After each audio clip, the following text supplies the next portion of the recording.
a lot of interference with the lag and stuff. But please raise your right hand and repeat after me the oath of office. In the presence of honored guests, Hi everyone. Should I unmute myself and tell this? you could, Okay, one of you could unmute and one of you could stay muted. Uh, and just repeat the oath after me. got it. Okay. So please raise your right hand and repeat after me the oath of office.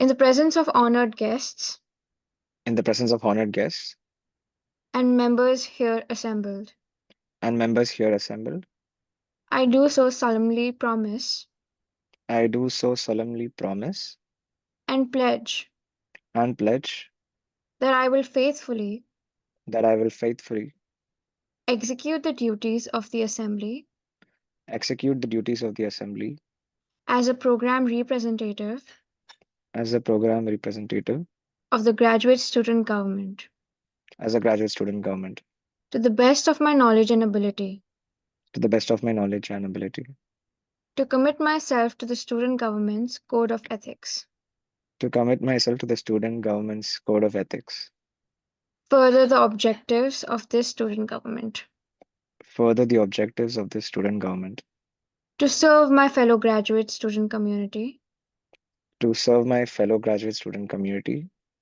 through engagement through engagement with my constituents with my constituents and voting according to the preferences and voting according to the preferences of my constituent body. of my constituent body. By the authority vested in me by the graduate student government, I now proclaim you duly installed as program representatives and voting members of the Graduate Student Government Assembly. Congratulations! Thank you. Tap Very honored yourself to be on a the part of back. it. Yeah, great to have you both.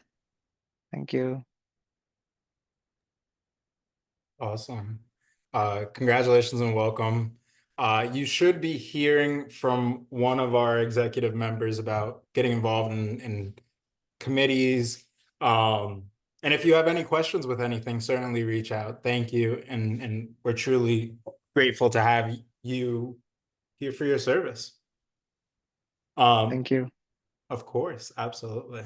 Moving forward to the president's address, Var, I'm not sure if this is something you want to continue with right now in the meeting or give an update later on, because I know that was something we discussed. Is this something you want to continue at this time?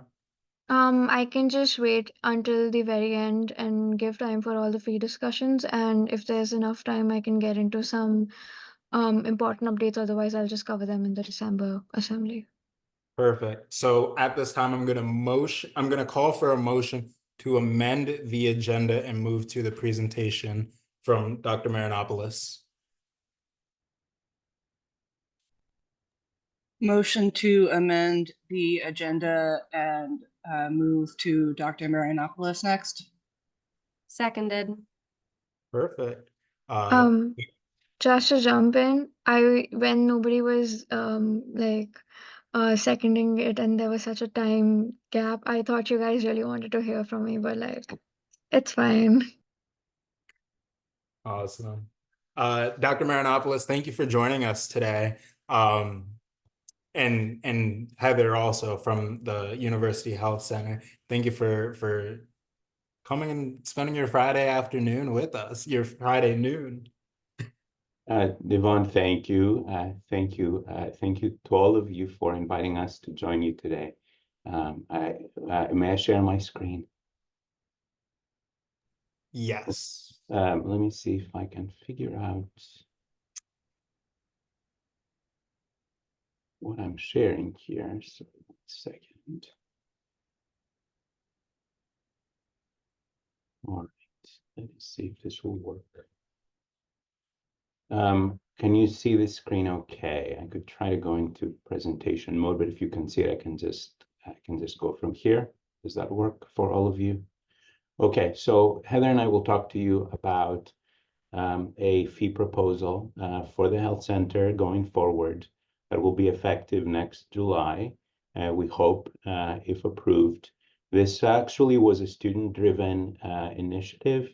Last year, the president of the Student Government Association, Alex DeBus, came to us with this idea, and it has advanced since then. So now it's become a presentation by me to leadership and to all of you. So why is this discussion important?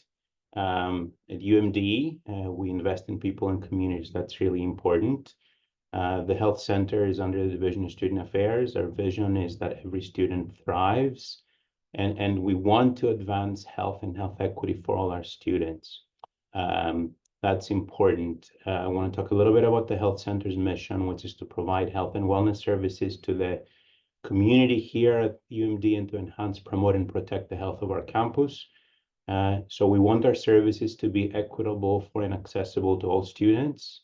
We want them to be timely and high quality. We also want them to meet the unique needs of our UMD students, both our undergraduate students and our graduate students. And we're able to liaise with student affairs, academic affairs, upon our students' request, our patients' request to consult, advise, and advocate on their behalf. So that's something we do, and our team does that regularly for all of our students. Currently, the health center is accessed based on the insurance that every student has. So every student at UMD has to have health insurance, and the insurance students have has to be compliant with the Affordable Care Act. This is a table that shows the access to the health center and the cost based on the type of insurance the students have. This year in 2024-25, there are about 5,100 students on our student health insurance plan, SHIP. These students have free access to our services. There are about 12,000 students, of whom 2,200 are graduate students that are actually out of network with our healthcare providers, which means that the students would have to pay 100% out of pocket at the time of their visit. And a typical office visit can be expensive. If we do additional tests, that can be expensive. And you see that in the third column here. And then there are about 22,900 students who have an insurance plan that is not SHIP, but is in network. But those students will also pay out of pocket, deductibles, co-payments, and co-insurance. This slide shows a average typical deductible, depending on where someone gets their insurance from, as well as co-payments for visits and co-insurance, which is typically about 20% is co-insurance. Co-payments can be $25 roughly on average, etc. So, and that really depends on the type of insurance plan each individual has, and it varies from plan to plan. So there are some considerations around the way that we do this. One is access. Students, families expect access to campus health services when a student is ill. We want the quality of those services to be high. And it's not actually easy to find high quality, accessible community healthcare providers in the area. Cost is a consideration. A student with an illness or an injury is less likely to access care if the care is not free or not low cost. And then there are privacy concerns. Students commonly have sensitive health concerns, which make them unwilling to access care using insurance if they're covered by their parents' insurance plan, which most students under the age of 26 who are domestic are actually covered by their parents' insurance. And those sensitive issues involve mental health, sexual health, substance use, etc. So it's really important for us to remove barriers to care. There are health equity considerations with how the system is currently set up. We know from many studies that vulnerable students, student populations are disproportionately impacted by barriers to access. And here are some categories: indigent students, those of low means, those who don't have premium insurance, students who are marginalized, students who have poor social determinants of health, students who have chronic physical and mental health conditions and comorbidities are all affected by barriers to access disproportionately, again, making it imperative for us to strive to remove barriers to care. The impact of not accessing care is significant for an individual. If an individual doesn't access and or delays care, they may become sicker, places their health at risk, ultimately increasing their cost of care. Academically, they may not do as well. And then there are public health considerations. When students delay treatment, the health of other students, the campus, the broader community, the public may be placed at risk. When thinking about an infectious disease or an epidemic or a pandemic, and we saw that recently with COVID, actually. So we did some benchmarking, and most public and peer universities provide equitable access to campus health services. And these services are available to all students. It doesn't matter if the students have insurance or not, or what insurance they have. And they do this by implementing a health service subscription fee instead of using insurance for students to access their services. So instead of using insurance for the services covered by the fee, there's a health fee subscription. And we actually did a website survey of the top 102 US News ranked national universities. 57 out of those list a health service fee on their website. The average fee is $596. The next slide shows that is strange. What happened? I am missing. I'm going to stop sharing and try to find what happened to, oh, here. Okay. So this is our Big Ten peers. We often compare ourselves to the Big Ten. Of all our Big Ten peers, this table lists those who have a fee published on their website, and then what the annual fee is. This is an annualized fee. Some of them assess this by the semester, some of them by the quarter. But so what we've done is taken that amount and annualized it just to see for all of you what that amount is over the course of a year. And so our proposal is to implement an annual health service fee or subscription for access to our health center.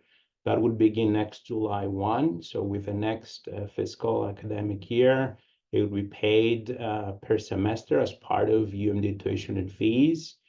And what it would do is cover a menu of services offered at the health center. These services would be free to all students. We would replace insurance billing, so you wouldn't use your insurance at all for these services. You wouldn't pay anything out of pocket for these services. Those visits would not be billed to insurance. The fee would also help us balance the health center's budget and create a contingency reserve to ensure future access to high quality comprehensive healthcare services for UMD students. Here's a table that shows the finances of that. So you see there are different buckets here. So the bucket would replace insurance collection. So we wouldn't bill insurance for those services and out-of-pocket expenses. We are projecting a budget shortfall in fiscal year 26 for the health center. So the request is for this fee to help us balance that budget so we can continue to provide our services to all of you. We want a little bit of a reserve for contingencies. This we expect would increase access to services. So we may need to hire some staff next year. 500,000 would allow us to hire, for example, 2 physicians, right? With salary and fringe or some combination of staff, and then there's a little bit of overhead cost that goes into a fee calculation. So if we add all this together, The fee request is $136 for the year for a full-time student. It would be half of that for a part-time student. This slide shows the services that would be included in this fee. And so you see at the bottom, so the top two services are covered already for everyone. Those are services having to do with intimate partner violence, sexual assault, and some health promotion and education services. But the fee would include primary care medical appointments, acute care visits, reproductive, genital sexual health appointments, musculoskeletal primary care visits, the labs that we do in-house, X-rays that we do in-house, and then behavioral health services as well as substance use intervention and treatment services. Those are all services that currently we either bill insurance for or students have to pay for some sort of copay. And then there will be some services that we would not include in the fee that I've listed here as well. And and so I'm not going to spend too much time here unless you have questions. But if we were to include all of these services, the fee would be higher. But those are mostly specialty type services or more expensive services. And so then the result of this, and I'm going to touch on the second point in a second, would allow us to provide equitable access to students. So all of our students can access care as often as needed, regardless of which insurance plan they have, regardless of financial means. An important point is that currently many of our students have our student health insurance plan. Many of our graduate students, international students have this plan. There will be a reduction in premiums for this plan. By doing this, the reduction is anticipated to be greater than the amount of the fee. So there would be a net savings for students who have SHIP. And that is because we would be removing claims, and then there's a 20% administrating charge for every claim we file. So this will actually help our SHIP premiums in the future be reduced relative to what they would have been. Privacy, students with sensitive health concerns can access care without concern about filing an insurance claim that their parents may see. There's peace of mind in the sense that you can access health services when you're in need. You don't have to worry about, do I have the right insurance or will I pay out of pocket? And that reduces financial uncertainty. This would allow us to have a sustainable budget for in the future. We can do certain things more efficiently if we don't have to bill internally for services. And then the other thing that I think is a big, plus is that students or stakeholders, you all, as well as our undergraduate students, can have direct input in the services that we provide and the types of services and the costs. So I actually think that that's a positive. And then I want to talk a little bit about what would happen if we didn't implement this. The many UMD students would continue to not have the financial means to access our healthcare services. Again, as I've shown earlier in the slide, SHIP premiums, they would be a greater increase as a result of claims and administrative costs. And then there are budget cuts that are anticipated next summer. This is part of state budget cuts. So we would have to likely cut some of our services by including medical providers, and then students may have trouble getting appointments, may wait longer for visits, and then we may need to reduce some essential wellness programs. And then we also wouldn't have sufficient medical staff to support the campus during times of higher volume or decreased demand for services, as we saw during COVID, for example. So that's it. So I want to thank you for your time and allowing us to join us to present this proposal. So if you have questions, we're happy to answer. Thank you for that excellent presentation, Dr. Marinopoulos. If anyone has any questions for him, please, as always, just state your program and then your name and then ask your question.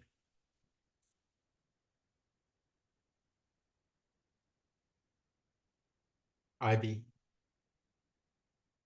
Hi there, Ivy Lyons over in journalism, everyone's favorite, they, them. I want to ask really quickly, and I'm not sure if you can bring the slide back up, but there was slide 14. You had I'm also going to preemptively apologize. I do own a bird. It's going to randomly come up here. It'll That's randomly okay. feed. Yeah, I'm just warning you now. So slide 14, it looked to me that was the slide that had the limitations or areas where fees we're not going to align with services or services that would be out of pocket. I would love to hear you talk about and one of the things that you also said here that I noted down was that the structure right now that these things may be cost prohibitive, may increase the fee. I just want to understand specifically on the routine immunizations point, especially because international students, when they return to the U.S., if they are living outside of the country, necessitate some of those immunizations that would be required by the university. What is the nature of why, those travel vaccines, routine immunizations that are normally covered by the insurance?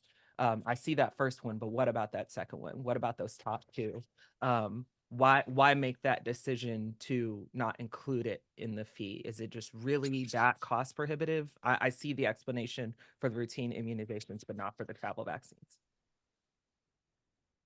Okay, so and Heather, feel free to add to what I say. Right, travel vaccines are not routine immunizations that are required of all of us. Actually, routine immunizations are covered by almost every insurance plan. They have to be. It's part of the Affordable Care Act requirement. So and if we added them, yes, the actual vaccine costs a lot of money. So if we added it to the fee for everybody, we would have to increase the fee to cover that cost, right? But you can actually submit them through your insurance, and if you come here to get them, we can also submit them through your insurance. So it's not like that you couldn't get them, but we would submit the claim to your insurance that would be covered. Travel vaccines are a different thing. It's vaccines you need if you travel internationally to certain countries, and you need very specialized vaccines to cover those. Those can be incredibly expensive. And when we're talking expense, each could be several $100s. Heather, I know you work in the travel clinic, so you can expand a little bit on this. So if we included them, it just would mean that the students who would get them, and again, these are students who travel overseas for specific projects, right? Their department may often pay for those. So we just don't want to put them in the fee because relatively few students will get those. They're very expensive, and then the fee would increase for all students. That's the rationale behind that, if that makes sense. It definitely does. I will be honest, I was predominantly asking, or the predominant reason that I was asking was because of the 20% claim conversation. Like if students are going to be going through the claims process with their own insurance, and that is just for the traditional vaccine, right? The regular vaccines, then hi friend, how you feeling? I'm feeling good too. I'm glad you can share that with us. But that 20% claim cost is what that administrative fee was also on my mind when I was asking that question. Yeah, and I see, Heather, that you were going to jump into, so please go ahead. allow me to bow out. No, I think just clarifying the point that Dr. Marinopoulos made, which is that we would not anticipate students paying out of pocket for routine vaccines. It's just that we would process that through their insurance, just as we're doing now. So their insurance would still cover it. We just wouldn't roll it up into the fee. So we will still, there will still be some things that we will utilize the student's insurance to cover because we know routine vaccines are covered by insurance. So just to make it clear, the expectation is not that students will be paying out of pocket for any of the routine immunizations or the immunizations that are required for students in order to be students at the university. And just so you know, routine vaccines, right, are covered at 100% by insurance. So there's no participation by the patient for those. It did go through insurance and they're covered, right? Because the Affordable Care Act actually provides that benefit. But I am correct that there's a claim, like there's an actual cost that is incurred to pay for the claims that would need to be filed for for those regular immunizations. So even though it's 100% covered, there would still be some components that are paid for to pay for the actual administrative cost of filing that claim. Am I incorrect there? So every time, so I don't know if you're referring to how insurance claims are processed by the insurance company, but anytime we all see a physician or go to a medical office to get a service, that service is billed to insurance, right? And then the insurance typically will add an administrative cost to that. So let's say my claim is $100, right? And again, this happens behind the scenes. The patient doesn't see that. The insurance company adds another, 20% roughly for admin costs and taxes on it to it. So that ends up being part of the insurance claims that then go into your insurance premiums that you pay. And actually, that's why, when I was referring to SHIP premiums, when we're not billing insurance for the claims that are covered by the fee, we would take those claims out of SHIP and the administrative costs would be taken out. That allows us to control the cost of SHIP, right? But that's an unrelated point to the one you made. Yes, every time there's an insurance claim, there's some administrative premium component and fees on top of that. Awesome. Thank you so much. And, I'm also mostly asking that question because people don't always realize the degree to which those administrative costs are entangled with the cost of their actual health insurance plan, that their plan can go up, that they can actually incur more costs as students at any level once they actually get these necessary annual or regular vaccines, which post-COVID, we're aware of just how important they are. So I definitely wanted to clear that up as well. Sorry as well, Michael, I'm just over here causing chaos. Thank you, Ivy. Michael, you're up. Thank you. Hi, everyone. I'm Michael Bailey, your Vice President for Financial Affairs and Student Fee Matters. So I have a question. First of all, thank you so much for the presentation. First little part of the question is just a tag on to Ivy's, which is that, do folks who have a kind of, how do you call them? Like the EPO, the like exclusive provider kind of insurance, do their, if they chose to get a flu shot or something at the health center, would that be covered or would that be something they have to pay for out of pocket?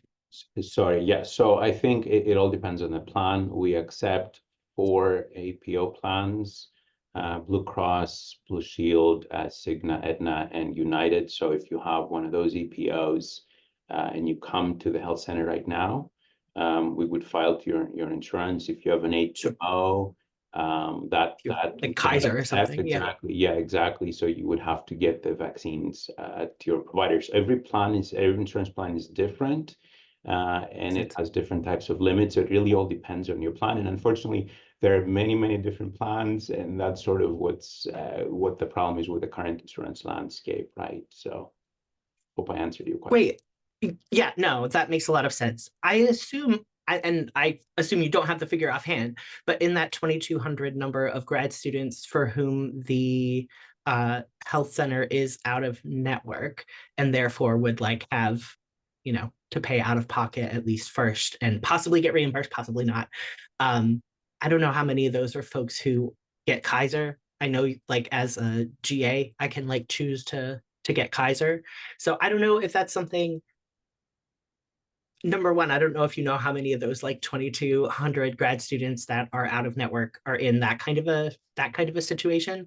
And then number two, then the argument, I suppose, for like not covering vaccines is similar to the argument for why you would cover other things, I guess is what I'm saying. Sorry, I'm not being very articulate. But if we're talking about like grad students here who have to pay copays to go to the health center, they would still have to pay out of pocket for a vaccine, assuming a chunk of those people from those 2,200 grad students who are out of network are in something like Kaiser. Is that correct? I think I just want to make sure I understand what you're asking correctly. You want to know, you're looking for out of the 2,200 graduate students, what percentage of those are Kaiser versus another type of like HMO or some other type of out-of-network plan. Is that kind of what you're asking? I guess I suppose my question is how many of those 2,200 are just going to have to pay out of pocket for a vaccine? Well, I mean, we would hope, right, that they would.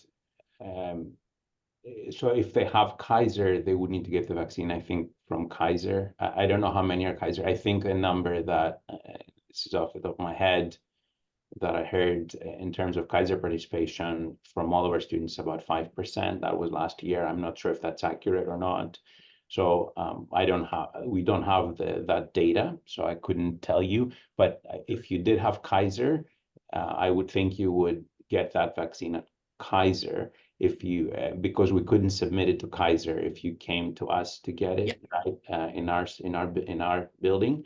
But if you had another insurance plan that's not Kaiser, then we would submit it, you know, hopefully. So we wouldn't submit it. I mean, so we wouldn't want you to pay for it, right? So we would let you know where you need to go to get it. For most plans, we would be able to submit it, and you know, you would get that amount paid in full. I don't know if that answers your question, Michael.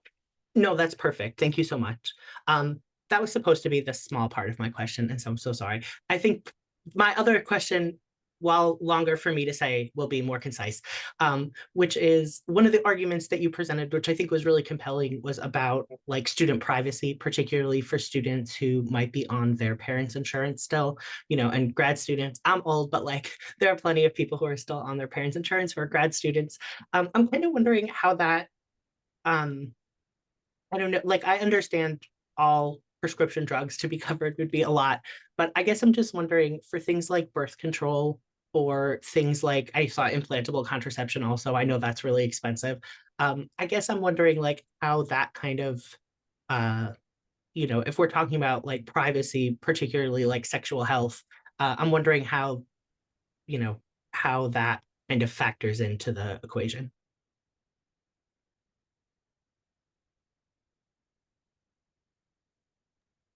So are you asking about so the student who comes to see us wouldn't be, there wouldn't be a claim filed for the visit to us? So if a student were to come to any of our providers, there would be no filing of a claim, right? If a student were to go through the pharmacy to fill a prescription, there would be a claim. I don't believe pharmacy claims make it to any EOBs. So we never receive EOBs for pharmacy-related claims. So I think there's privacy on that aspect. Certain tests that we would do, we could do internally that have to do with STI testing. So we would want to include those as well in the fee. Those are tests that we do internally. If we needed to send a test out through LabCorp, which is what we use for labs, yes, that would need to be filed to insurance, or a student could decide not to bill it to insurance, notify to insurance, and then they would have to self-pay. But there are certain things that we would have to file. There would be a claim filed. So an EOB might be sent, but the majority of visits would not be filed, right? So there would be you know, privacy around that. Is there a copay with filing? Michael, did we answer your question? Yeah, thank you so much. Okay, you're welcome. Would there be a copay with filing a claim? So if the question is, when a claim is filed to your insurance, what do you have to pay? Right after that, that depends on the insurance that each of us has, right? So when we go to a doctor's office and a claim is filed for a lab or a test or a visit, how much that insurance covers and what our copay is depends on the contract between us and the insurance plan. So Okay. each person's individual plan. Okay, so my specific question, I guess more was assuming, so I guess you're saying they don't have to pay at that time if they file a claim because the insurance has to decide how much they have to pay later. Is that, I'm just trying to see if they have to pay right when they go to the doctor's office or do they pay later after the claim? That's usually a payment that happens after Okay. for all the services that we're including in the fee, there would be no claims filed to insurance at all. So those are all covered by the fee as many times as needed. So there wouldn't be any claims filed. There could be some things, right, that are in that that slide that shows the things that wouldn't be included in the fee, and that's when we would actually be filing to your insurance. And Thank you. what is included versus not really is a decision that can be made. But if we included everything or most things, then the fee would be higher. So it's a little bit of a balance here, right? If you want to think about how we decide what goes in and what doesn't. And I guess my follow-up question, sort of unrelated, is there's 2,200 graduate students that you serve at the UHC currently. Is that where that number comes from? Where is that the 2,200 students that don't have SHIP? Okay, so those are the 2,200 graduate students that don't have SHIP that might need to file claims for certain services. No, No, no. So No. That's rough. let me bring up the. I can bring Yeah. it again. To see. Okay. So there are three categories. Let's see. So there are three categories of. So Mhm.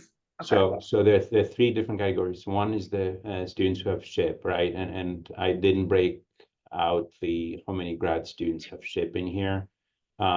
Okay. And then there are This is not students that we see, those Spiro. This is total students at the university, yes, not correct, just students that we see at the health center. correct. Yeah, I was curious because there is about 12,000 grad students at UMD at College Park, I believe. And it's a commuter school, and a lot So of grad these are students full-time. don't live on campus or near campus. And I think the students that do live close to campus and near campus, a lot of them are international students. So I'm wondering, a lot of them also have hesitancies towards using any type of insurance. Do you have outreach plans for graduate students so that they know that these services are free for them? Yeah, absolutely. That's exactly what we plan to be doing is communicating with our students that they can now access our services and they don't have to worry about using insurance. But this number of 12, so we're so in terms of the number, yes. So I don't know. I think for the fee estimate, we're not taking into account students who are, I think, online or hybrid. I don't know how the university estimates the fee, but I'm not sure if it's 12,000 or 10,000. When we were looking at our data, we had about 10,000 students that we were accounting for. But yes, the idea here is to tell all of our students that they can access us and they don't have to worry about privacy or using insurance. And that's what we plan to do. As soon as this is approved, we will be communicating actively with all our students about this new way of accessing us. Great. Do you have a committee, or are you getting input from students? I'm just curious about that because I have talked to international students that will not go to the doctor because they don't know how much it costs and they have insurance. That's the problem we want to try to solve, right? By expanding access, by providing the service in this way. And so our link to the graduate students are you all. And I know in the last couple of years, I've talked to Autumn last year about communicating with our international students. We actually work very closely with ISSS as well. So part of our plan, we will have a health communicator that is dedicated to the health center that we are recruiting in the next few months. So part of our plan is to do extensive outreach to our grad students and their international graduate students as well. That's a great point. Thank you. Awesome. Thank you all for your questions. Dr. Marinopoulos and Heather, do you mind sharing your contact information in the chat? And then I also have your email so I can send it to the assembly afterwards as well for any further questions. Thank you. Please join me in thanking Dr. Marinopoulos and Heather for joining us today and giving us this amazing presentation, this insightful presentation. Thank you. Thank you for having us. Thank you. Appreciate it. Absolutely. Thank Okay. you. Take care. You as Happy well. Thanksgiving. Happy Thanksgiving. Moving forward, the next item on the agenda is the Vice President for Financial Affairs and Student Fee Matter presentation. So just a motion for Michael's presentation. I'm calling for a motion for Michael's presentation. Motion Anyone? for Michael's presentation. Seconded. Michael, the floor is yours. Great, thank you all so much. First of all, I want to call your attention to a memo that I sent out yesterday. It was a little long and there were links, so I don't know if you all got the chance to read it all, but I can talk about that a little bit after. We have a presentation about another student fee, and this one isn't a new one. This one is one that exists already. From SORC business manager, Allie Barlow, who I see now has her camera on. Amazing. Thanks, Allie, for being here. And yeah, I want to give the floor to you. Great. Thank you so much for having me here today. So as Michael mentioned, my name is Allie Barlow. I use she, her pronouns, and I'm the interim business manager for the Student Organization Resource Center in the STAMP Student Union. So I'm part of the STAMP organization. And essentially my role in relation to graduate student government is to help manage the finances of the fees that are collected each semester from enrolled full and part-time graduate students. And so I help with fee setting, budgeting, reconciliation, tracking expenses, making purchases, things like that. In support really of the GSG executive board and the work that they're doing, but also the work that they're doing broadly for you all and for graduate students. So I am here to talk about the graduate student activity fee, which is a fee that all part-time and full-time graduate students pay on a semesterly basis, and to talk about what that rate is going to be for the FY26, so the next school year, next academic year. Currently, the rate is $48 annually per student. And so just in a broad sense, I'll share my screen shortly, but essentially that fee covers two major areas. One is graduate student government and the work that you all do in terms of your lobbying, your events, operational expenses, expenses for graduate student your executive officer salaries and stipends.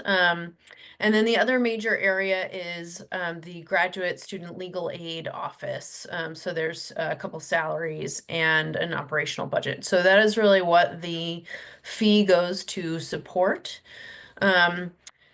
So within that fee spending are a couple of different areas. And I'm going to go ahead and share my screen here. And actually, let me make this just a little bit bigger so you all can see. So we are, when we're looking at increasing a fee, there's kind of two major areas that a fee might be increased. So one is what's called mandatory increases. And those are things that we really don't have any options about. So especially when it comes to salaries, salaries are set by the state of Maryland. And currently, the graduate student activity fee covers 2 professional staff salaries in the graduate legal aid office, and then 2 full-time GA positions and 2 half-time GA positions for your graduate student government executive board. And so anytime there are increases to salaries, those are dictated by the state and often can require a fee increase. The other part of fee increases are what are called enhancements, and those are optional fee increases. Let's say graduate student government decides they want to do a new program, a new support area, whatever that that might be that increases their budget. Those would be enhancements to the fee. So what I've come to you to propose today is a $3 increase for the entire year, so $1.50 essentially per semester. That actually would really only cover the mandatory fee increases as it relates to salaries, and then a small increase as it relates to inflation and the increased costs of goods and services. So you can see on my proposal here, we are looking at an increase of professional staff wages and fringe benefits of close to $10,000 for next year. And really, this was actually playing catch up from increases for FY25. So in this current year, full-time professional staff received as part of the union agreement for the staffing a 5.5% increase with a few other incentives for folks who have been here longer than 5 years. And that agreement, you know, so raised pretty much everybody, all the professional staff salary. And in FY25, in the fee proposal that we did a year ago, we only estimated a 2% increase, but there was a 5.5% increase. And so we had to adjust for that in the FY26 fee. If we, you know, the budget will absorb those increases for this current year, but in future years, without adjusting the fee, it could put the graduate student government budget into a deficit, and we don't want that to happen. So like I said, there was an increase of close to $10,000 for COLA and merit, as well as some base salary increases, again, mandated by the AFSCME union contract that was just approved by the university. And fringe benefits, again, the state sets fringe benefits. We don't really have much of a say in what those are. The other part of the increase that gets us to $3 is operating expenses. So there's 2 things here. One is up until this year, the Stamp Student Union in its stamp student fee, which I believe you also pay, had been absorbing GA fringe expenses, which at this point we need to transfer the responsibility of those fringe expenses, so healthcare, dental, all that stuff, to the graduate student government budget to pay for. The stamp can no longer continue to absorb those expenses. So there is that. So that's about $11,600 for next year. And then an anticipated 2.25 increase for inflation of costs, and new costs of products and services has just continued to go up. And so there's an anticipated expense for that. One benefit for next year is that the university has projected the graduate student enrollment up. And I forget exactly how much the number was, I think by about 400 students. And so because there's an increased projection to enrollment, we actually hypothetically would have had to increase the fee even higher, but we can actually reduce it down to the $3 because we do have that what's the increase to the enrollment headcount adjustment is what the budget office calls it. So that was a lot of words to say that we are looking to increase the graduate student activity fee by $3 per student in FY26, so for next year. Questions, thoughts? What can I answer for folks? Ali, thank you so much. And everyone, as always, if you have a question, please just introduce yourselves with your name and your program. Thank you.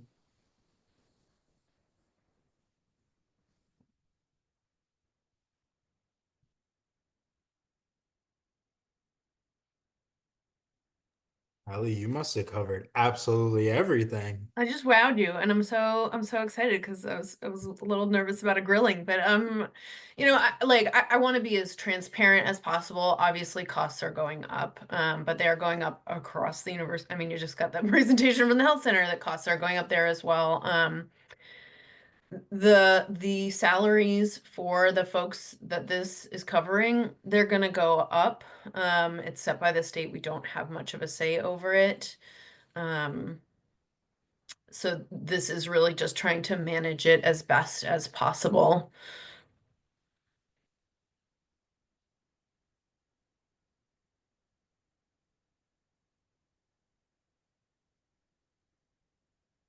Ali, if anyone has questions, should we contact you? Should we contact Michael? Absolutely. I mean, you can include both of us on an email with a question. I will say that the timing on this, we will be moving quickly. The fee proposals for the entire campus have to be submitted to the university budget office by December 9th. So we've got to move pretty quickly to make this a reality. I think maybe Rose has a question. Rose, go ahead. Yeah, hey, Rose from Neuroscience and Cognitive Science. Uh-oh,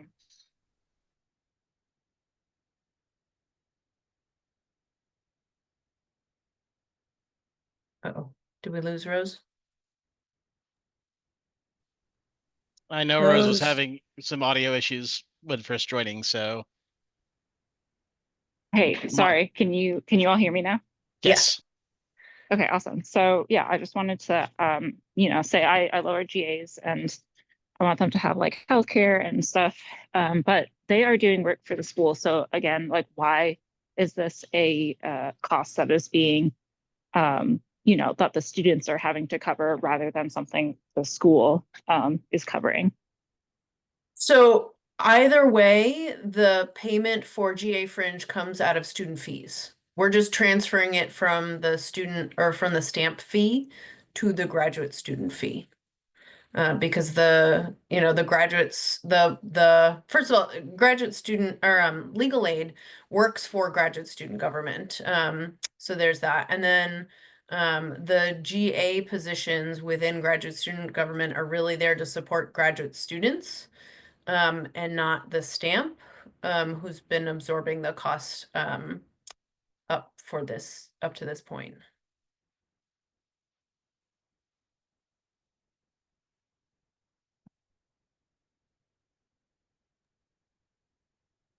Thank you. I think, as previously mentioned, Rose might be having some connectivity issues. I think Rose was in the meeting room and I let her in amidst Ali's response, but like I think she might have missed off of it. Thank you for that, Ali. Any other questions at this time? I just put my email address in the chat so folks can reach out to me if they have questions. Thank you so much, Allie. Yeah. Perfect. Again, thank you. Please join me in thanking Allie on spending her valuable Friday with us. So thank you. All right. Well, enjoy your weekends, everyone, and enjoy the brief break next week. Yeah. Get rest in there for the last week and a half of the semester. Yeah. Happy Thanksgiving. All right. Bye-bye. Take care. Michael, the floor is still yours. It is. Thank you so much. Yeah, so I guess number one is that we do need, and this was my miscalculation, so I apologize to everyone, Devon especially, and the Rules Committee, but also to everyone, that we do need to take a vote on that fee proposal as a group. As I mentioned in my memo, that every fee kind of has associated with it an advisory board. And we vote on it. And so GSG is the advisory board for that graduate student activities fee. And as Ali mentioned, the deadline for that is December 9th, which is, I'm sorry to say, before our next scheduled meeting. So I think we might have to schedule some kind of like special quick vote. And tack along with that, I will say that we got a event funding request from a student group, which is awesome. And I will call a meeting of the Budget and Finance Committee. However, they're asking for a larger amount, I think probably our maximum amount. And so that means that it has to be approved by the Assembly, which is fine, except for I got this request in maybe like Wednesday. So definitely too late to get you all an act. But their event is December 16th and our next meeting is December 13th. So even if we approve their request, that gives poor Keegan probably not enough time to actually order stuff that they need. So I was going to ask you all to do a quick vote at another time anyway. I'm so sorry. So basically, I think we'll be in touch about that. Keegan might be able to give a little bit more detail on what that might entail, but I think it just means, I don't know if we are actually allowed to do it like asynchronously, but that might mean we have to like hop on a Zoom at some point for like 10 or 15 minutes and you all vote. So apologies in advance and thank you in advance for that. Okay, great. Do folks have any other questions about student fees, the kind of like process that we're going through right now?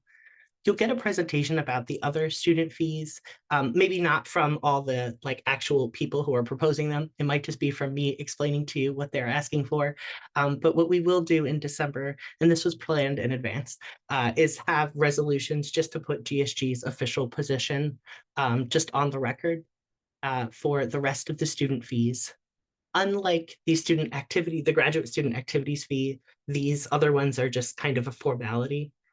Because it is Vara and I who are your representative members on the committee. Oh gosh, I'm gonna tank the acronym, but basically the bigger student fee committee.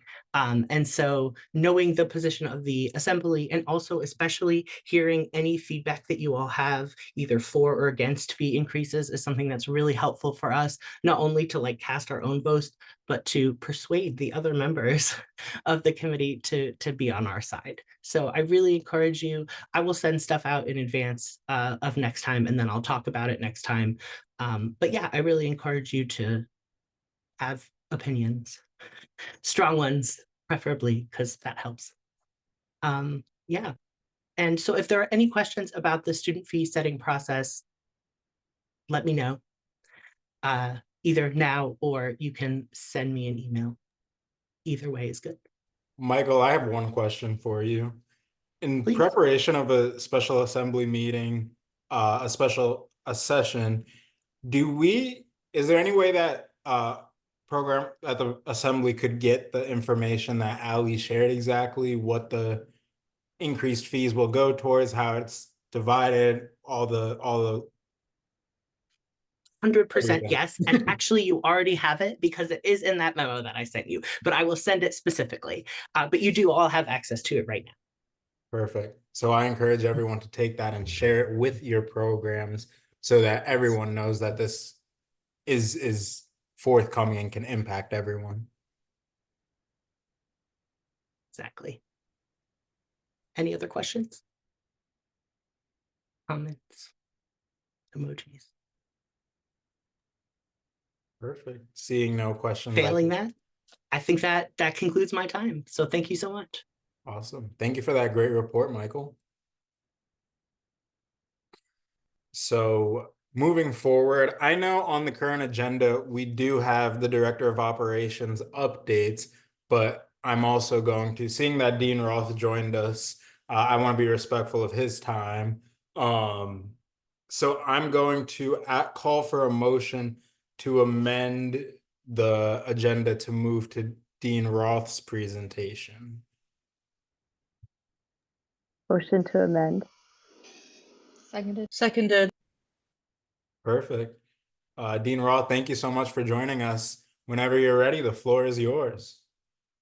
Yvonne, everyone, thank you so much for the opportunity to come and join. Thank you to those who amended the agenda so that I can jump in, but I will try to move quickly. I've just got a couple of slides that I'm going to share to just share a couple of updates and things, and then open the floor for conversation as the agenda allows. So, is that coming across okay? All right. Yep. Excellent. All right. So a couple of things in graduate education that I think are useful for folks to know about. So the graduate school was a winner of the 2024 Higher Education Excellence and Diversity Award. So we're very proud about that. There was a brief mention of that in Maryland today. I've got a separate slide to talk about a new position that we are striving to fill, and new as an Associate Dean for Graduate Student Success.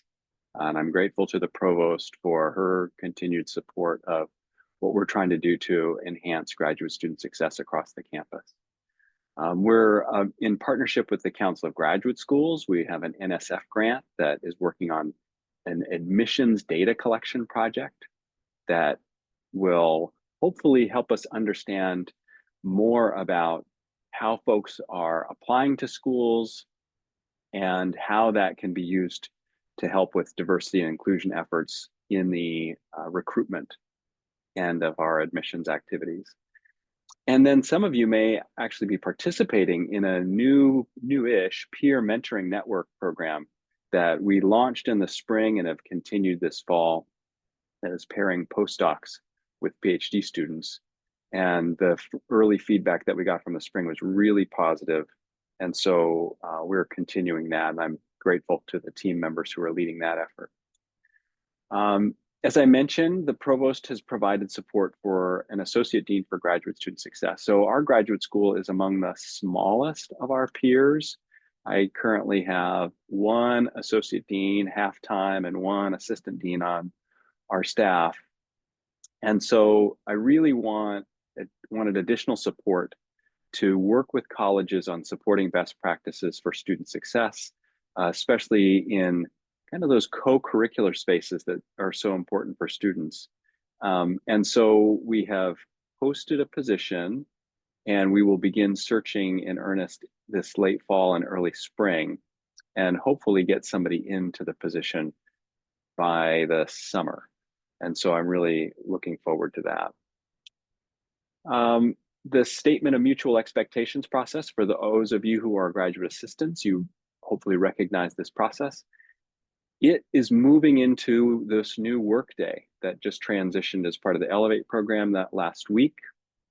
I'm still trying to figure out how this is going to work within this new system. I'm working closely with Workday, but the goal is that we should be able to ensure greater oversight and reporting using the Workday system so that we can better track that all GAs are going through this process.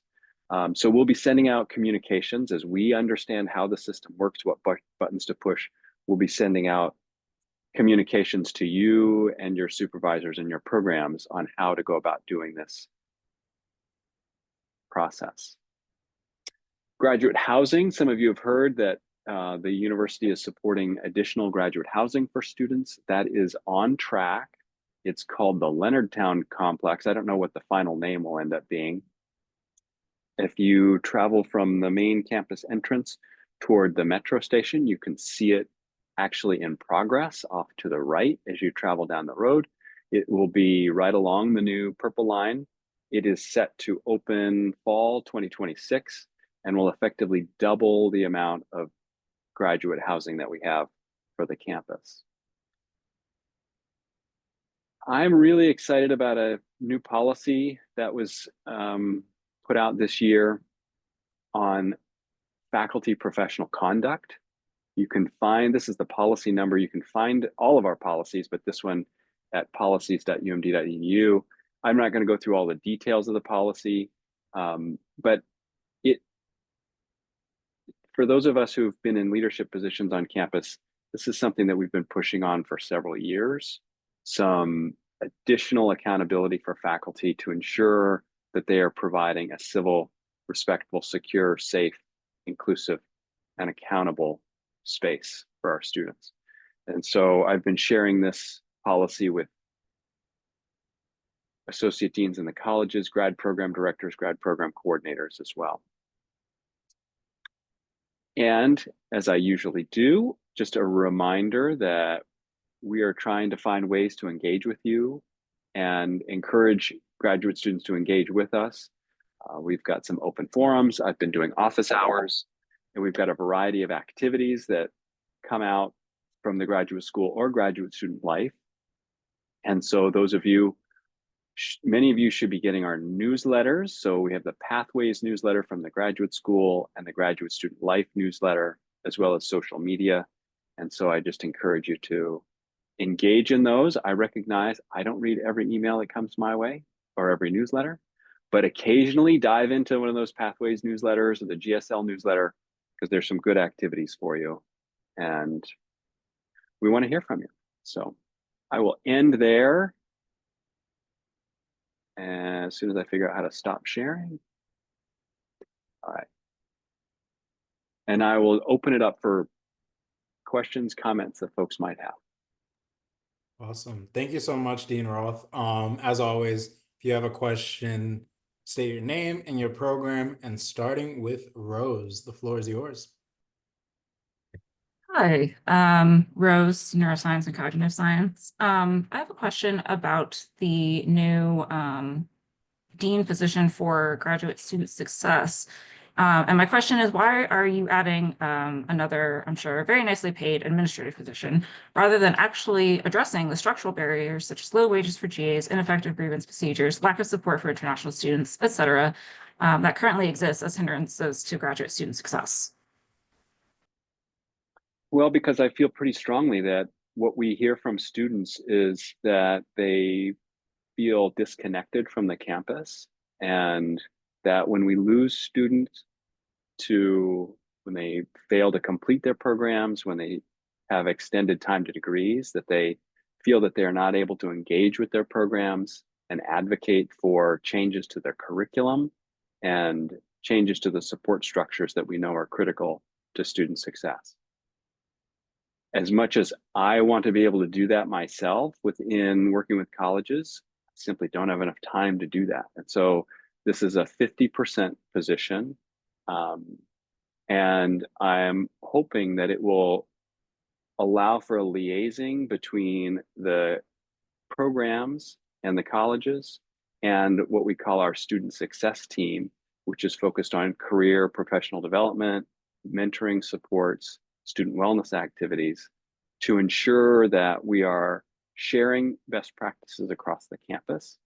And in the end, hopefully seeing improvements in retention and graduation rates of all of our students. Thank you for the question. Thank you. I would like to say though that, like, you mentioned that students feel disconnected from their programs and feel like they aren't able to advocate themselves. I'll say that for graduate assistants, collective bargaining is an actual way for our students to do that, to negotiate directly with the school on policies that affect their success as students.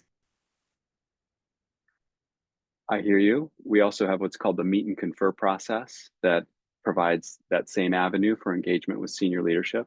We work with the Graduate Assistant Advisory Council as part of the meet and confer process. And I've been in conversation with them about meeting outside of that meet and confer process as well to ensure that we are engaging as closely as possible.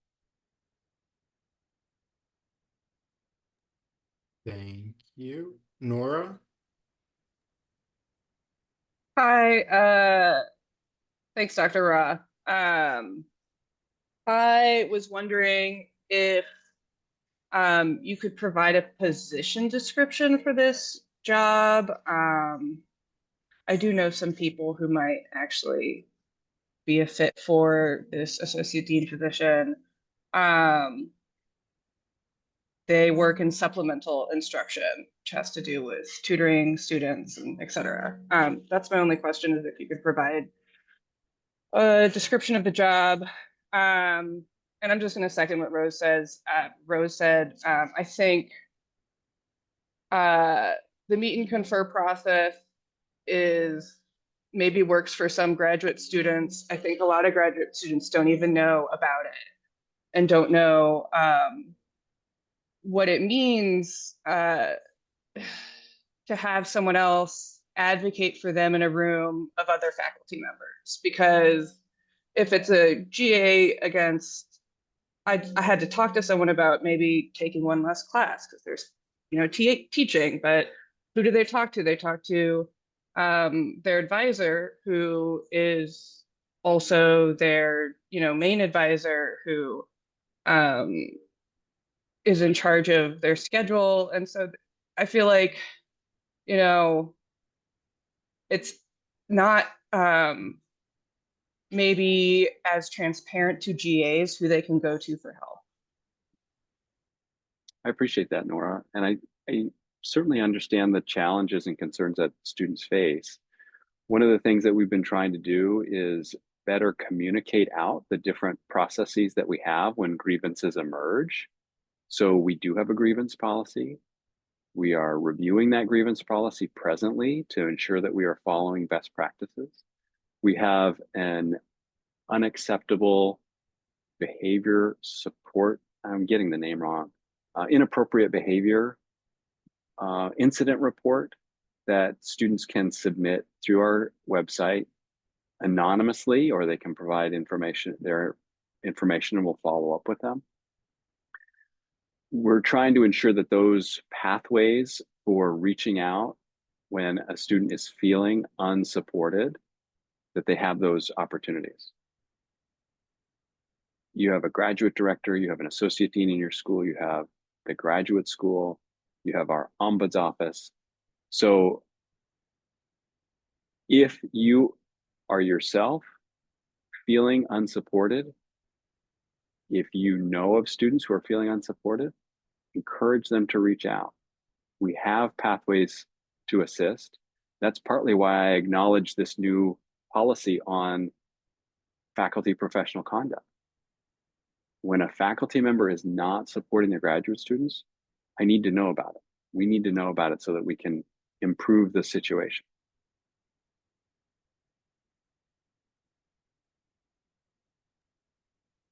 Thank you, Dean Roth. Sydney and then Rose. Quick follow-up on that. Are there any protections against retaliation in that reporting process? Facilitating is one thing, but protecting those grad students if they do report, I mean, we can speak anonymously, but if there's some sort of pushback on a specific faculty member, they're probably gonna know basically who may have done the report. Is there any protection for graduate students in the current process? There are protections that are spelled out in both the grievance policy and I think in the new faculty professional conduct policy as well. That one's new enough that I don't have all of that language memorized, but that's why I would encourage you to take a look at that language.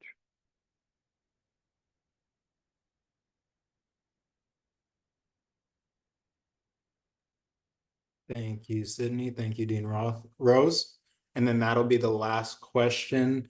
And then after that, Dean Roth, if you want to throw your email into the chat. I know most people probably know how to reach you, but your contact as well for any additional questions at this time.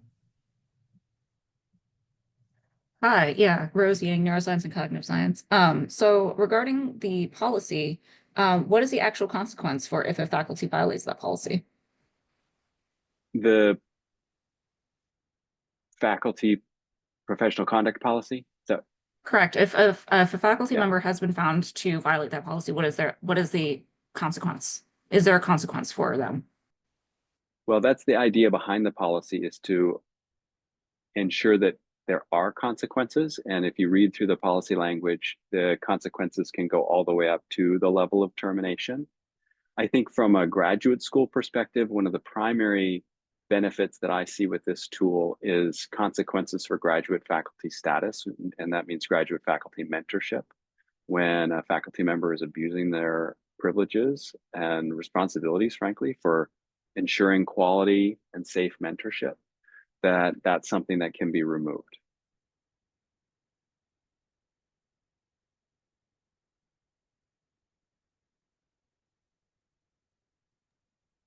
Thank you, Dean Roth, and thank you, Rose. Thank you to everyone who asked questions. Please join me in thanking Dean Roth for joining us today. As always, it's great to have administrators come and join us and actively participate in the conversations that we're having. So thank you again, Dean Roth. It's always great to hear from you. Devon, thank you for the invitation. I appreciate the opportunity. And yeah, I appreciate hearing from you. I know that we have improvements to make in graduate education on campus, and I want to work with you to find ways to make those improvements. Absolutely. And you're free to stay for the remainder of the meeting, or if you want to start your Friday early, whatever works best. But moving forward at this time. So as we made previous amendments, we are going to now address the Director of Operations update at this time. So I'm going to call for a motion for Keegan's updates.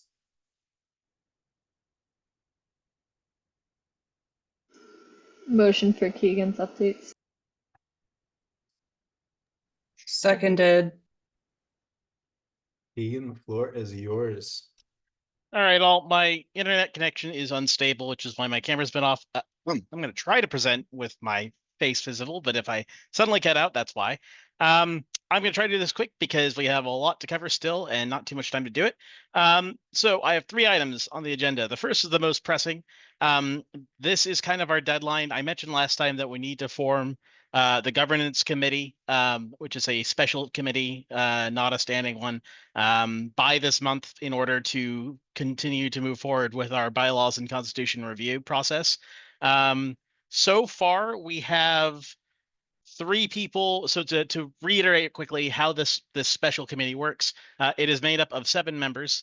1 member is appointed by the executive committee. 3 members are appointed by the president. And then the final 3 members are appointed by the assembly and have to come from assembly reps. So with that all said, we have people in place for all 3 presidential appointments and the executive committee appointment. And we have, from my last checking, 2 people who are willing to volunteer, and I hope that they actually will today, to be on the assembly side of things. But we do still need 1 final volunteer. And the way this has to work is, again, trying to do this very quickly.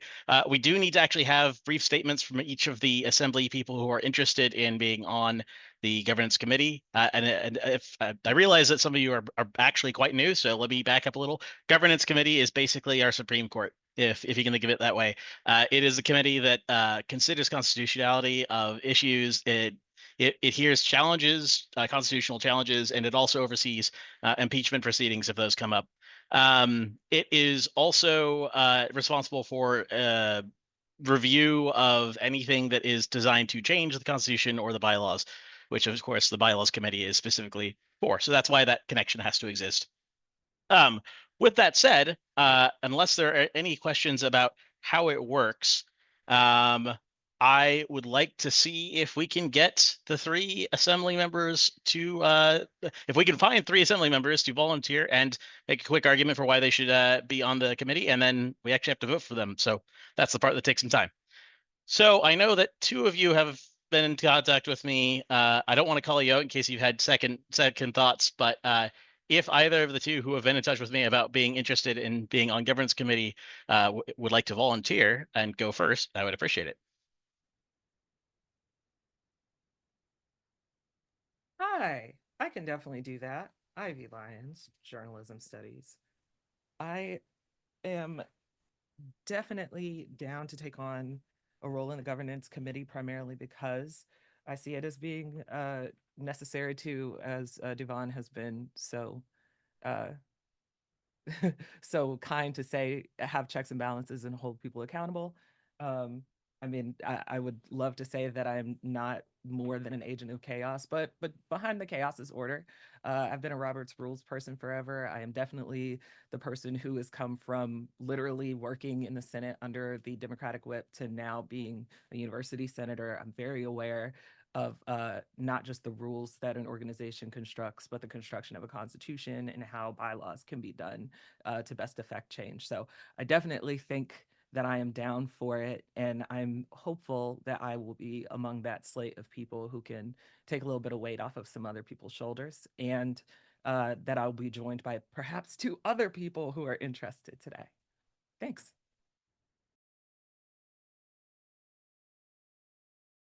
I appreciate that very much, especially since you know, last month was your first month and you're already jumping in. I appreciate that. Okay, so do we have a second volunteer who is interested in being considered?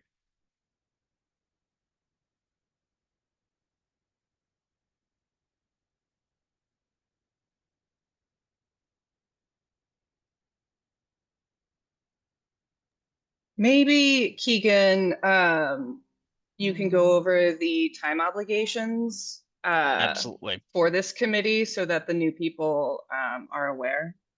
Good call, especially for the new people. So as far as time committees go, this is actually usually it's actually a very light, probably the lightest time commitment of any committee with an asterisk.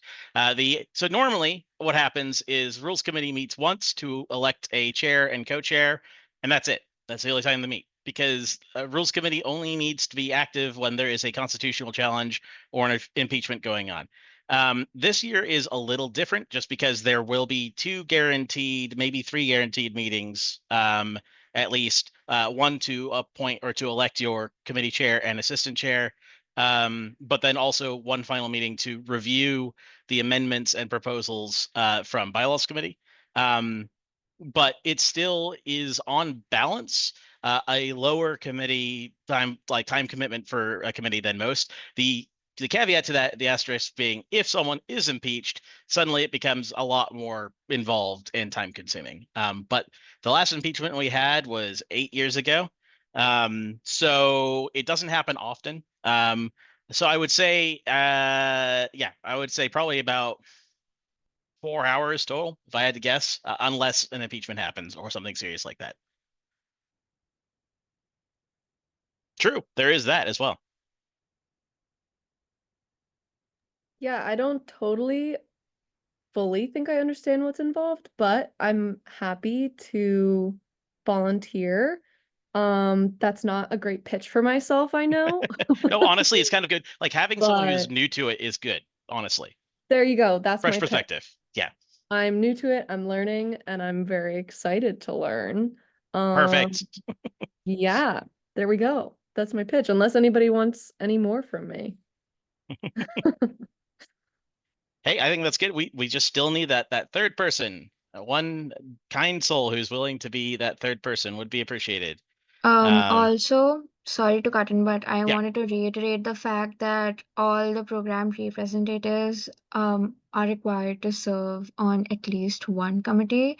So especially for people who have joined us recently, if you're not a part of any committees, you need to join one, either this one or some other, but you have to. So And since this is an opportunity, yeah, I yeah. appreciate that. Mhm. Yeah. And this is, like I said, again, pretty good for folks who have limited time but are interested in being having an impact, basically, because it is kind of the best of both worlds. It's not very often that a committee is both of those things. You don't have to spend too much time on it, but also you are having meaningful change that'll last for at least 5 years. So yeah, that's my pitch. If we don't have a volunteer by the end of this meeting, then we'll have to do some unfortunate, like, creative wrangling of things to make sure that we actually can function. I would rather not do that, especially since it weakens the integrity of the committee. But so I am hopeful. One last person who might be interested in spending an extra 4 hours of their time on this project for the rest of the year.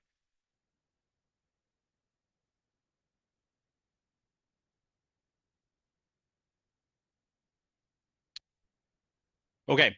With that said, we will need to then confirm this during the special session, and I'll have to work on getting one more person to volunteer. So please do consider to continue to think about this. It will hopefully be a fast process when we get to that special session. But yeah, we are going to be in a difficult place if no one is up for it. And I understand that it's a big task and a big responsibility, but this is something we do need to do, and it's actually written into our constitution. Of all the committees out there, this one is one of the least optional. So I would definitely appreciate people's consideration. Thank you. Yeah, so yeah, honestly, Devon's dog for governance, I could get behind that, Okay, so moving on, two quicker, much faster updates. Grad committee is actually, sorry. Well, no, we do need to do the vote separately. So we will move the two people who volunteered. We will have we'll have the vote all at once during the special session. I think that'll be the easiest option, unless Devon or Vara object, since they're the ones who have to actually call the special session. Nope. Okay, let's do it then. Let's do it all at once then. Okay, so really moving on quickly to the other updates. So grad committee, we had new members join last month, and I appreciate that. Grad committee is a planning committee for one of our two big events that GSG puts on every year, and that's the Graduate Research Appreciation Day. And that is basically, think of it like a mini conference where people are able to present their research and progress, do poster presentations or that sort of thing. This year, we might actually be working with the larger University System of Maryland network and having other schools collaborate. I don't know about that for sure yet, but it is a possibility that we are discussing with USM. But basically, the grad committee is helping me as the committee chair do a couple things. First, like, figure out the logistics of the event itself. It happens usually in spring, usually April. And second, help me find do a job search for a grad committee, not a grad day, but committee, but a grad coordinator slash person who basically helps actually run the thing. It is a paid position for about, I think, 60 hours is what we budget for it. So the grad committee helps me find that person and interview them and then make a selection.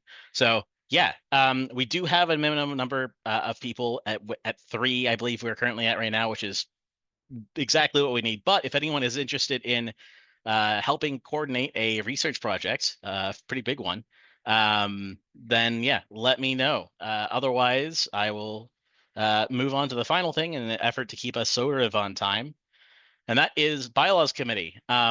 Just an update on that. As mentioned, bylaws committee is actually, I realize again, new members, my apologies. So bylaws and constitution review committee is the full name, or constitution bylaws review committee. It is something that the constitution mandates every 5 years be formed. And basically we exist to review and assess the constitution and bylaws of GSG to see if they match the way GSG currently operates, whether we're in compliance with them, and also whether or not we should be making changes to the bylaws to reflect, and the Constitution to reflect, the current way things actually work in student government. So that we don't actually have any significant updates because of the governance committee thing that I already mentioned. But if you're interested in being aware of how that works or being involved in some way, you are actually welcome to attend. They are public meetings. You obviously don't get a vote unless you're on the committee itself, but we are always open to new suggestions if you have thoughts about the Constitution or bylaws or questions even. If we don't know the answer, it'll be something we'll have to discuss anyway. So please do let us know. There was more I was going to say, but we're running so late that I think I'll stop there. And if I need to send an email, I will. I think that's it. Thank you.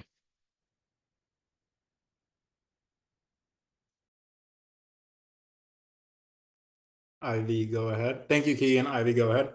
I just want to direct attention toward Sydney and Michael's conversation in the chat about concerns for a special session's attendance and quorums. I think that that's a valid concern given what a special session would potentially take. And I'd love to know what thoughts we have, especially since there are some votes that we could do today. I'm not sure what the actual operating procedure is there. I just want to bring attention to that. That is a concern. Special quorum for us is 1/3 plus 1 of acting and serving representatives. So I am hopeful that if we keep it to 15 minutes, we can manage to hit that even with a special session. We normally can. It's just that, especially because with 15 minutes, it's unlikely people will drop off at the end, which is usually what happens and drops us below quorum. So yes, a valid concern, something I've definitely considered, but we can probably do it.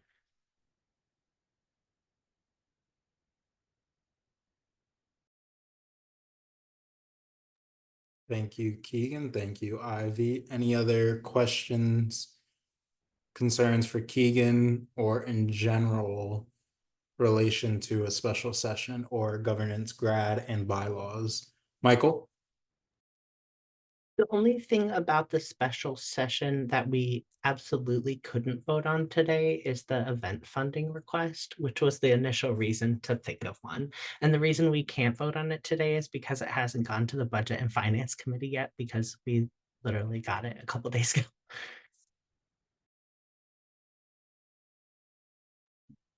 Well, also depending on how you consider whether we can vote. Like technically, we also can't really vote for governance until it's actually able to be formed, because it would be a partial vote and just be left hanging.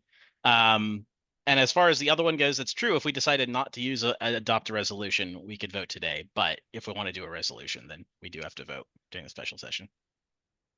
It's actually an act that we've done, apparently, Oh, not a sorry. resolution. Just Act pointing. then. Right, because it is our, yeah, that makes sense. But yes, legislation. I'll say legislation. If we want to do legislation, it would have to wait.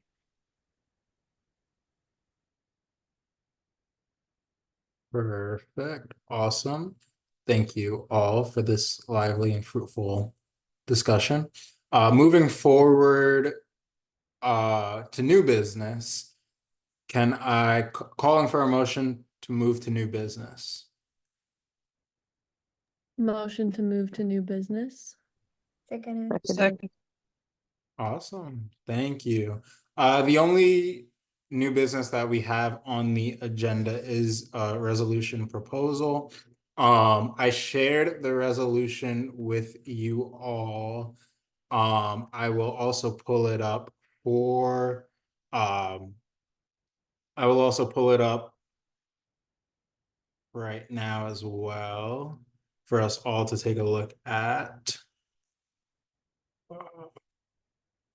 Perfect. And while I'm pulling it up, do the authors, Nora and Rose, do you all want to discuss, summarize, discuss what the resolution is for?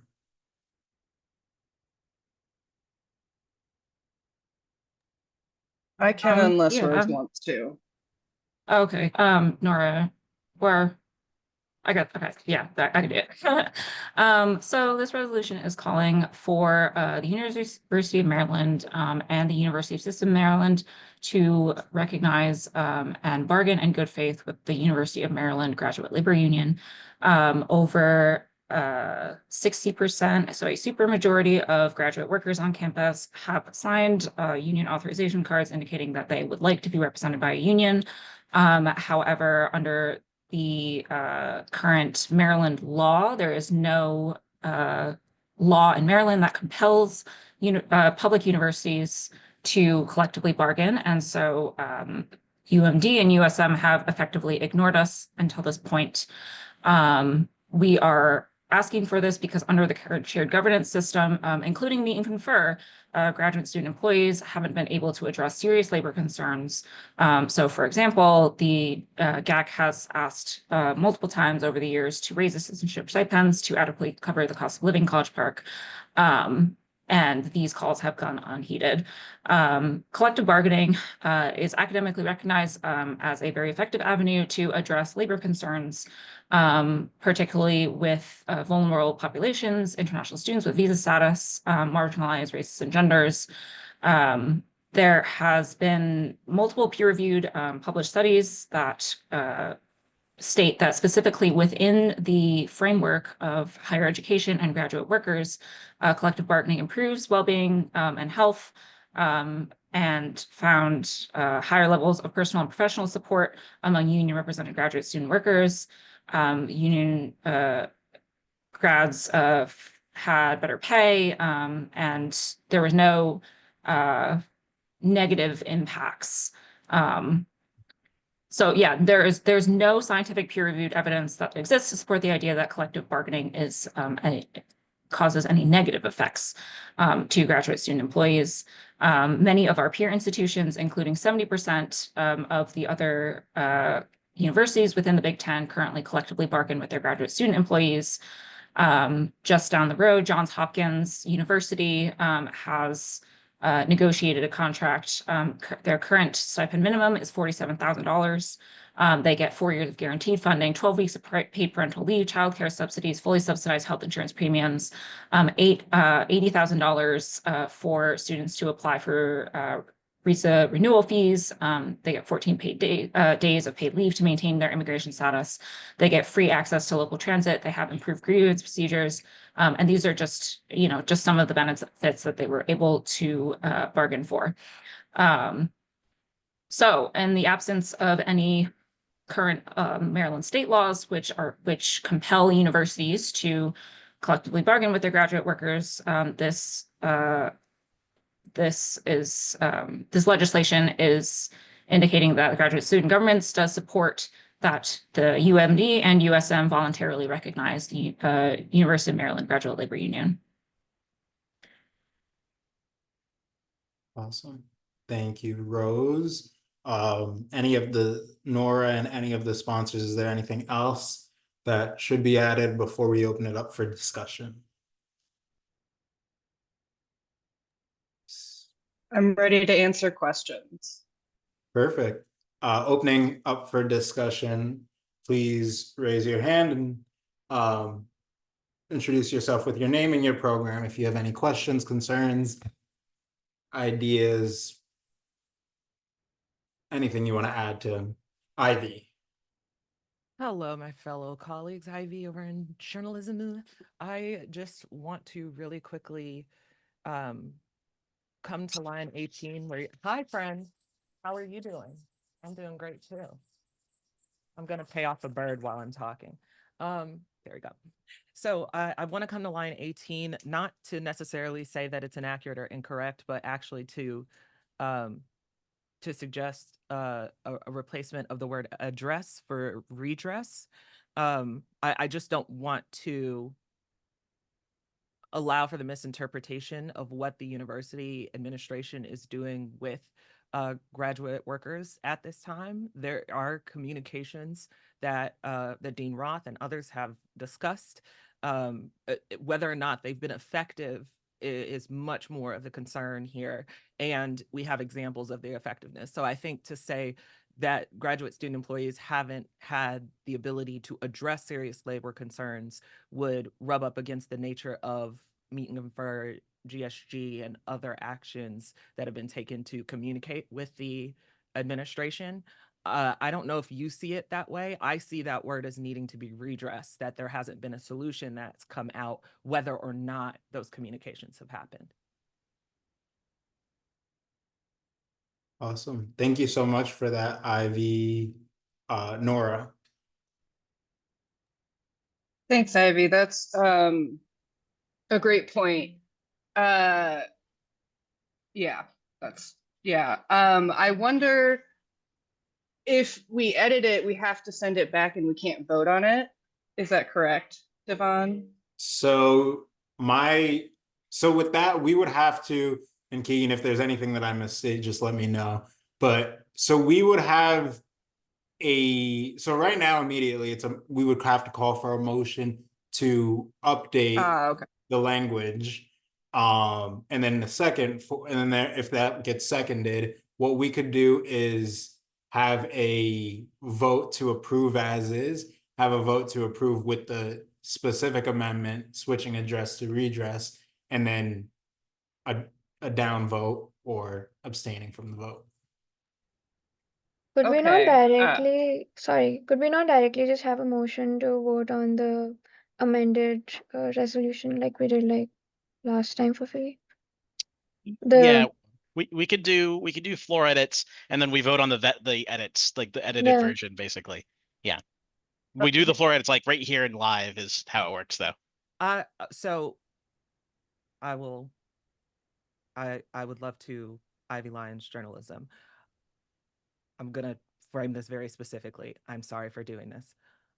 I would like to motion that GSGA 44-RO2 is corrected and amended at line 18 to replace the word address with redress, that those additions and edits be considered made, and that resolution be considered read without returning it to a committee for consideration, so that it may be continuously voted on and discussed for the purposes of our meeting today.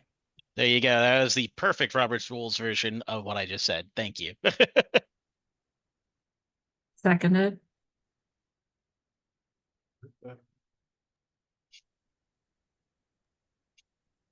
Nora, go ahead. Does anyone else have any other questions, I guess, before we motion to? I have one. So I just wanted to recheck because during my meeting with various administration people, I have been bringing this up a little to sort of because I cannot formally add it on the agenda, otherwise they get defensive. And I mean, the point is that one thing that has come up, which I also discussed with the executive team yesterday, was when I had a meeting, my first meeting with members of GLUE. One thing that came up was that they were working on a grievance process, an unbiased grievance committee or something of that sort. This was discussed in July, as far as I remember.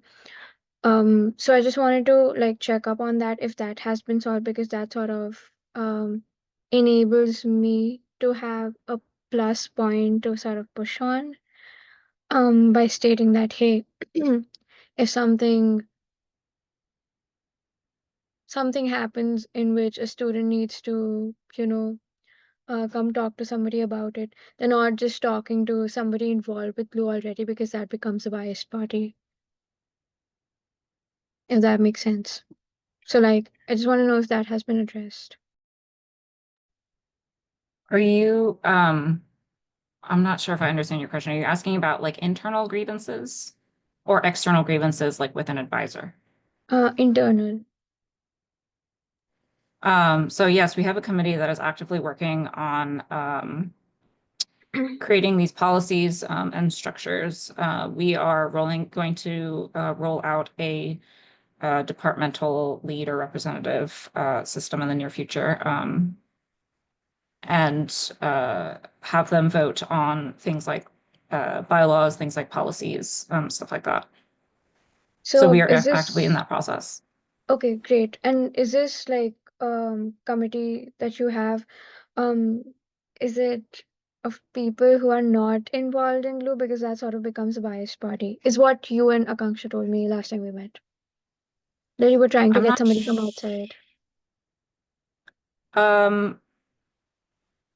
No, this committee is made up of members of the union. The union is a democratic process. So we have, like the union is graduate assistants and grad workers on campus working to build this. Like I I do don't, sorry, I don't understand understand that. like what. So I do understand that it's a democratic system, just like, for example, GSG is. But then we still have, you know, um, ways to address, I don't know, impeachments or stuff in case somebody is facing some issues with the leadership or anything else in general. So I did not personally know of this before I spoke to you guys, but I think either you or Akanksha did mention that you were trying to have somebody from not a part of GLUE be a part of the grievance process, because if it is somebody from GLUE itself, then it becomes biased. Like, how do you expect, this is how you made me understand, but if somebody is facing some issues, they cannot just talk to the person that they are facing issues with, if that makes sense, the body in general. So that was my question, like, because I I do see. know I that mean, you so working on it. yeah, I mean, so the grievance policy as it, or internal grievance policy as it currently stands, has an option for external mediation through community mediation resources that are in the MD and DC areas. But this is not formal policy at the moment. We are still working on it, but that is what's in the draft currently. Okay. And like, any idea by when it'll be like formalized, approximately? I can't give you like a time on that. But I'm just wondering what that has to do with this particular legislation.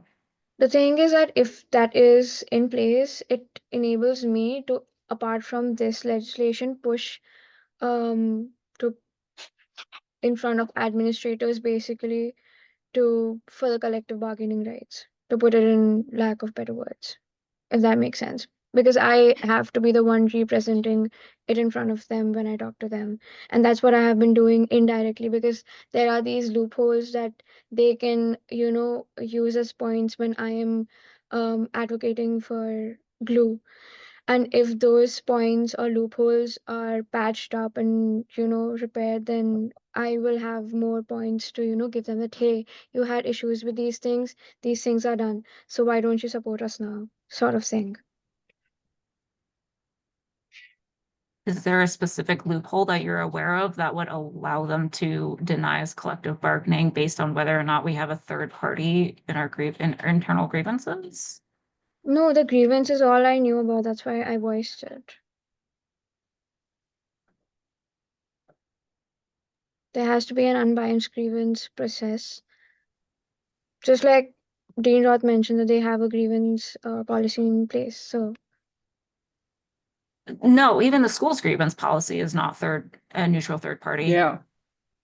yeah, I do know that. And that's where a lot of issues come. Recently, a student came up to me who was facing issues with somebody who is a part of the faculty of UMD. And they tried to reach somebody in the administration level to sort of resolve that, but they were not able to, because it's a biased process. And that's why there is a need for having an unbiased grievance policy. GLUE is not a part of the school though, so they are sort of, oh, sorry. Your hand is recognized. Sorry. Nora, epidemiology. GLUE would be considered the external, like, people that would deal with school and student issues, but they advocate for students' needs more than necessarily administration's stipends. So I understand the concern for having internal grievances within GLUE needing an external procedure, but there's currently only 2 people employed by GLUE, I think. And that's a Nobody's different employed kind. by Oh, Glue. nobody's employed by Glue. Okay, so nobody's employed by Glue, which means being part of a union doesn't mean you're employed by them, and it means that your grievances are grievances that are advocated for by the union. Am I confusing your question, Vara? I think so. So I think you're talking about external grievances right now in a way. But like one example that I discussed with Rose and Akanksha was when I was trying to understand what labor unions was. Um, for example, if there is a democratic vote and the majority is with, going on a strike or something, and if somebody does not want to, go through with it, but they are getting peer pressured into following it. So if the internal grievance policy is biased, then they don't really have a way to voice their concerns. And since they're automatically a part of the labor union, which is great and has a lot of benefits, it also does put them in a very iffy situation because there is no unbiased grievance policy, which is what I'm saying that we should have so that we can advocate better for UMD and USM sort of recognizing Glue. Because I have been talking to these administrators and I've been trying to advocate for Glue. So why I'm voicing this is so that I can advocate better in front of them, if that makes any sense. I'm so sorry. I have a quick motion. I would like to motion to not to table consideration of this, but I'd like to make a motion to extend our meeting by no more than 5 minutes for consideration for conclusion of this discussion, consideration of the resolution, and consideration of the slate previously discussed pending. I want to say Gitika. I can't say the name and I can't see it over my mic, but there was another person who has volunteered. Yeah, I want to say Gitika for that slot. So I want to not necessarily end discussion. I just want to make sure that I motion to extend by no longer than 5 minutes for the discussion, vote on this resolution, and the vote on that slate. If there's a second, there may not be. Maybe we just keep going forever. I don't know. Seconded. Thank you for that, Ivy and Nora. I love how I just like intuitively jumped in. Are there concerns on this resolution at this time? Seeing none at this time. So I'm going to quickly launch this poll. Keegan, we're still good on quorum at this time, correct?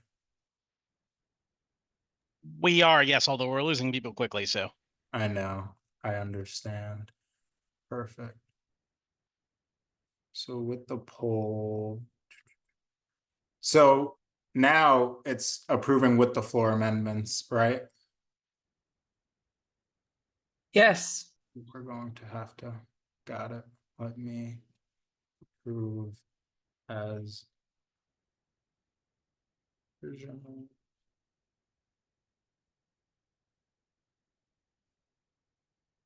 Approve.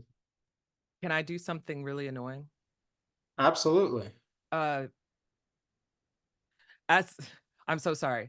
As given the discussion that we've had and the expectations that we have, I believe this motion may not necessarily reach a level of rebuff that would necessitate a vote. Therefore, I ask for unanimous consent of the resolution by the body. Awaiting any objections. If there are objections, we can certainly vote on it, but I'm certainly going to ask unanimous consent for time. Is there a second to that motion? I'll second.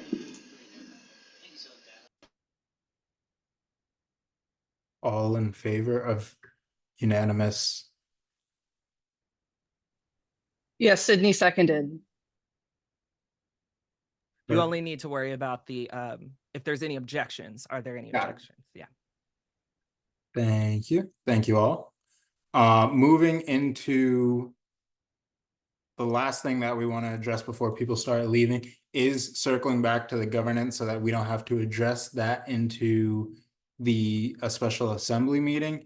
Keegan, do you want to bring this up? Yes, just so we can avoid having a rushed special session. We did have a third person volunteer in the chat. That's Gitika Babu from cybersecurity. If people could take a moment to check that in the chat, it's up at the 1:51 mark is the timestamp. So the way this works is that now that we have 3 people who have volunteered and have given their statements, we do need to send all 3 candidates out of the room into a breakout room and quickly vote. We don't need this isn't a resolution or or an act, so it's not legislative. We don't need to do a super formal vote. We can do a raising of hands or whatever we want to do, or a poll. That's up to Devon's decision. But yes, if we are good to do that, then we can move into the discussion and voting and move people out into a breakout room. Well, we need to come back. Sorry, Helen, entomology. Well, we need to come back because I do have to go TA right now. Right. So if it's You don't have to. We can notify you by email. That's fine. okay, cool. Thank you. Thank you. Seriously. Okay, let's do that before we lose people to the point where we don't have quorum. And in fact, let's see. Ivy, Devon, are you working on this, or can I do this without breaking everything? Can you do it without breaking everything? I do not have it up in front of me. Okay, I will quickly do that then. I spent all that time on the poll for the last resolution. I understand. Let's see. Ivy. Also, while we're working through this, thank you all for being such a great assembly for this jam-packed meeting. There was so many people that said they needed to present urgent matters, so we are extremely appreciative of you all. I think I did it right, and hopefully didn't break anything. Yep, looks like it worked. Okay, cool. Fantastic. All right, so yeah, we really don't need to do anything. Yeah, we don't. A poll is going to take probably too long. I was trying to fiddle with it. We can do a simple we can do unanimous vote. Do we have any objections to? Let's go in order. Do we have any objections to Ivy being the assembly rep on? Oh, yeah, Rose. No, that was a mistake. Okay. Yeah, we could. No objections. Fantastic. Then, I mean, I actually can't run this. Has to be Devon, but let's do unanimous consent. So that sounds good if we have no one for that. And I'll let you take it from here, Devon. Perfect. So I'm going to call for a motion to approve Ivy with unanimous consent. Motion to approve Ivy with unanimous consent. Seconded. Perfect. And with that, Ivy is officially, do we see any objections for Gitika? There's concern about quorum in the chat from Yeah. Blessing, FYI. We are still at quorum. If you can hold in for about 2 more minutes, we will make it through with quorum. Awesome. Thank you, Keegan. Sounds like there's no objections. Any objections for Gitika? Seeing none, calling for a motion to approve. Motion to approve Gitika with unanimous. Seconded. Perfect. Awesome. And then lastly, any objections for Heather? Helen. So sorry. Motion for unanimous approval for Helen. Seconded. Perfect. There we have it. Keegan, back to you. Okay. No, I think yeah, I do think we actually did just drop below it. All right. Well, it was a nice try. We will have it during the special session. So we'll have to approve those 3 in special in a special session. That works. Perfect. At least we have volunteers. Yes, that's the most important part. So we will definitely be in touch about any special elections. Well, the not special election, special session. We will certainly be in touch with that. Yeah. At this time, I am calling for a motion to Adjourn, dismiss. yeah. Motion to adjourn. Motion to adjourn, and on that note, I'm actually gonna leave for my other meeting. We Seconded. need Thanks. to let Geetika and Ivy out. Yes, Yes. we should probably do that. Awesome. And I know we missed out on representative forum, but if there's anything anyone wants to discuss, we are going to be here for anything. Should we close the breakout rooms? We No? probably Oh, should okay. do that. Yeah, let them know that they have Keegan's in there now, been. so I Close all assume. Oh, rooms. Close Oh. them.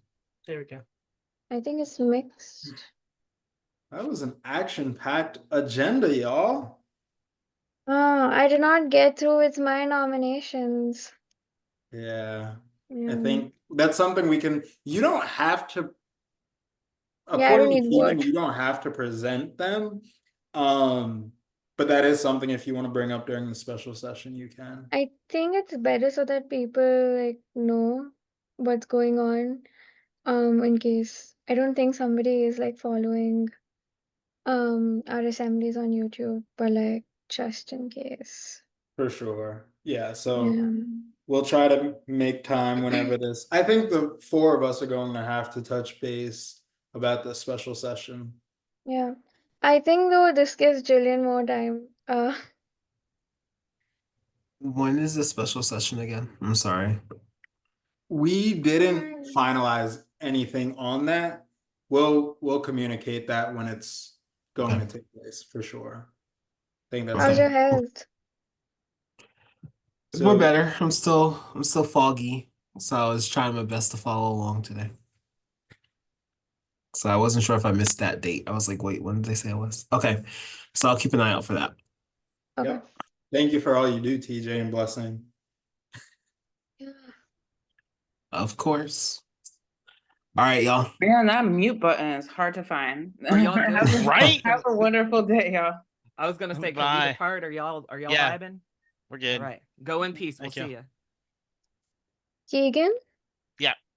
Will you let Jillian know that she has a little more time Yeah. to find? Yep. To get a friend to replace her. Yeah. Yeah, absolutely. Cool. So since Hmm. since the four of us are here, do you guys want to pinpoint a date for a special election? Or a special Yeah, we session? can do Yeah. that. Special We might as session. well. I don't know why I keep saying special election. I'm losing my Do we mind. want to keep this meeting No more recording though, elections, since please. it's going on YouTube? Yeah. Oh yeah, good point. you Let me could- end that. We are ending the reporting to YouTube land. Sorry.